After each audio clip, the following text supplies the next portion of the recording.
Every week, without fail, I would meet someone in the emergency room who looked perfectly fine from the outside. Someone who had done everything right, paid their bills, raised their kids, eaten the foods they had always been told were normal. And they would be sitting across from me, waiting for test results, trying not to cry. After enough years of that, I stopped being able to walk away and say nothing. I started digging. And what I found changed the way I look at every single meal I eat. Right now, while you are listening to me, the food choices you made this week are quietly working inside your body. Not in a way you can feel today, not tomorrow either.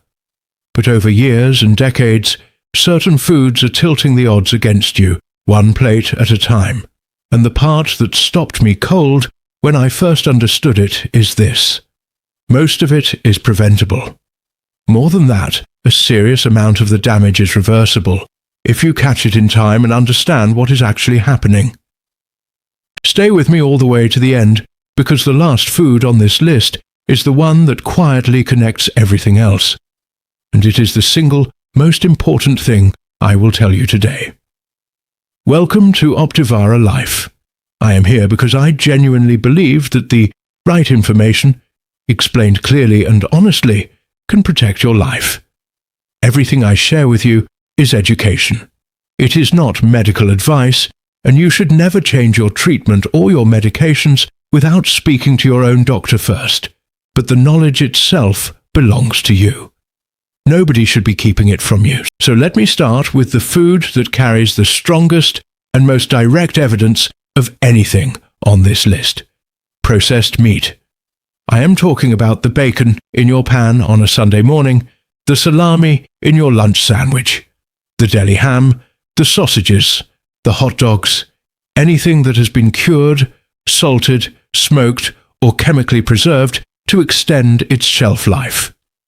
Now I need you to hear something that sounds alarming at first, but please stay with me because context matters enormously here. The World Health Organization classifies processed meat as a Group 1 carcinogen for bowel cancer. And here is what most people get completely wrong about that label.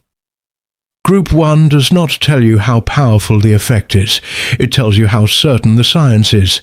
It is the category reserved for things where researchers are highly confident the link to human cancer is real. Tobacco smoke is in Group 1. Asbestos is in Group 1. That does not mean your occasional bacon sandwich is as dangerous as a cigarette. Not even close. What it means is that the evidence connecting processed meat to bowel cancer is solid, consistent, and not going away. So why does it happen? Inside your gut, the nitrites used to preserve and color processed meats can be converted into compounds called nitrosamines. Think of the lining of your bowel like smooth, healthy wallpaper that constantly renews itself. Nitrosamines are like vandals, scratching directly into that wallpaper, into the DNA of the cells underneath. And this is the idea that runs through this entire conversation, so I want you to really hold on to it. Cancer almost always begins with damaged DNA. A cell gets a broken instruction, starts copying that error, passes it along, and over time a tumor forms. Same principle as a sunburn. The sun damages DNA in your skin cells, and years later, that damage can surface as skin cancer. Different organ, same story. On top of the nitrites, processed meats also contain something called heme iron, which can drive the formation of those same damaging compounds and keep the lining of your bowel in a constant low-level state of irritation. And then cooking these meats at high heat adds a third layer of harmful chemicals on top of all of that. Which brings us directly to the second food. Anything that has been charred, blackened, or badly burned. The heavily crusted barbecue meat, the toast you forgot about, the steak that sat in a screaming hot pan until the outside went black. When protein in meat hits very high heat or direct flame, two families of chemicals form. Heterocyclic amines from the intense heat on the protein itself, and polycyclic aromatic hydrocarbons from the fat dripping onto the flames and the smoke rising back up to coat the food. Both have been shown in studies to damage DNA in ways that can, over time, contribute to cancer. Now, I want to be clear here because I am not trying to ruin your summer. A couple of carefully managed barbecues a year where you are not blackening everything is a completely different thing from regularly eating charred food as part of your daily routine. I had a barbecue with my own family just a few weeks ago. It was one of the best afternoons of the year. The risk from that one meal is genuinely tiny. The risk from making charred meat a daily habit, accumulated over years, is not. That is what this whole conversation comes down to. It is never the single meal, it is always the pattern. A few years ago, I met a woman I will call Sharon. She was 73, a retired waitress, sharp and funny with a laugh that filled the whole corridor. For years, she had been dealing with what she assumed was just ordinary tiredness, some tingling. The aches, she figured, came with getting older. She had eaten the way most of us were raised to eat. Bacon and toast in the morning, a deli sandwich at lunch, hot dogs at ball games with her grandchildren. Nothing she ever thought twice about. When the diagnosis came, the first thing she said to me, with tears running down her face, was, "Why did nobody ever tell me?" I did not have a good answer. The information existed, it just never made it to her kitchen table. That conversation is part of why this channel exists. The third food is sugary drinks. And before you switch off because you have heard the Sugar Feeds Cancer line 100 times, let me show you what is actually going on. Because the real mechanism is far more interesting and far more useful than that slogan. When you drink liquid sugar, whether that is soda, sweetened coffee, energy drinks, or even fruit juice, it floods your bloodstream almost immediately. There is no fiber, no structure to slow it down. Your blood sugar spikes hard and fast, and your pancreas fires out a surge of insulin to deal with it. Do this occasionally, and your body handles it fine. Do it many times a day for years, and two things start happening. Your cells gradually stop responding properly to insulin, so your pancreas has to produce more and more just to keep blood sugar under control. And all that excess sugar and high insulin pushes your body to store fat, specifically the dangerous kind that wraps around your organs deep in your abdomen.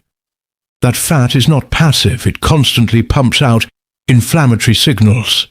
And chronic inflammation, that slow, smouldering fire that never quite dies down, is one of the most powerful drivers of cancer we know of. Persistently high insulin also acts like a foot pressing on a cellular accelerator, telling cells to grow and divide when they should not be. That is not sugar feeding a tumor directly. That is sugar quietly building the hormonal and inflammatory conditions in which cancer becomes far more likely to take hold. The fourth food is deep-fried fast food, and I want to be precise here because there is a lot of noise online about seed oils, and the evidence that oils sitting in your pantry are uniquely dangerous is actually quite weak. The real problem is what happens to oil when it is heated to very high temperatures and then reused over and over all day long, which is exactly how commercial fryers operate. That process, called oxidation, breaks the oil down into harmful byproducts, including compounds called aldehydes, which can damage cells and DNA. A tablespoon of fresh oil in your own pan, used once, is a completely different substance from the same oil that has been bubbling in a commercial fryer since early morning. And deep-fried fast food does not arrive alone. It comes bundled with refined carbohydrates, enormous calorie loads, and the conditions for weight gain. Obesity is now one of the most well-established risk factors for a wide range of cancers, working through the exact same insulin and inflammation pathways we just talked about. So in one meal you can end up with oxidation products, a calorie avalanche, and a surge of inflammation, all at once repeated day after day. Now before you tell yourself it is too late and the damage is already done. Stop. That is the biggest mistake you could make, because everything I have told you so far points toward the same place.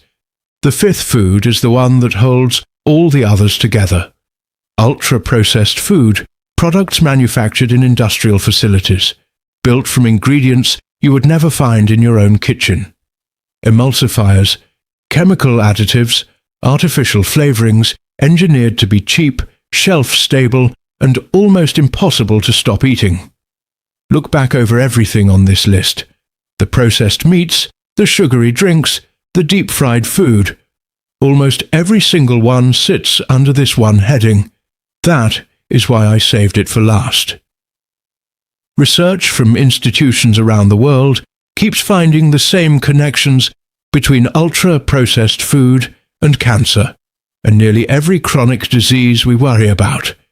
These products spike blood sugar, drive chronic inflammation, and disrupt the vast community of bacteria living in your gut. Think of your gut like a garden. When the good organisms are thriving, your immune system is stronger and your bowel is better protected. Ultra-processed food lets the weeds take over.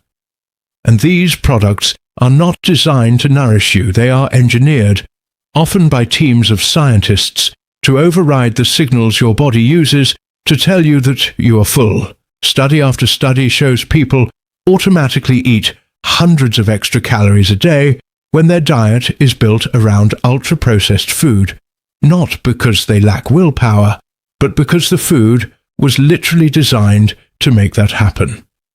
So here is what you can actually do starting this week. Swap the bacon or deli meat at breakfast for eggs, oats, or fresh fish, even just a few days a week. When you cook meat, go lower and slower and cut away anything blackened before it reaches your plate. Replace one sugary drink a day with water or plain tea. That single swap, done consistently, is one of the most impactful changes you can make. Treat fast food as an occasional thing rather than a weekly routine. And as much as you can, eat food that looks like real food. The kind of thing your grandmother would have recognized. Grew in the ground, came off a tree, came from the sea. If it has a long ingredients list full of words you cannot pronounce, treat it with caution. The thread running through every single food today was the same: damaged DNA, elevated insulin, and chronic inflammation. The decision that deals with the overwhelming majority of it is simply to move away from ultra-processed food and toward whole food as much as your life allows. That one shift quietly handles almost everything else we discussed. You now know what these foods do, why they do it, and exactly what to do about it. That is information that could protect your health or the health of someone you love. If this reached you today and you found it useful, share it with one person who needs to hear it. You are not selling anything. You are just passing along what nobody passed along to Sharon in time. Come back to Optivara Life, keep learning, and take one small step this week. Your body is worth it, and you are more in control of this than you have probably been told.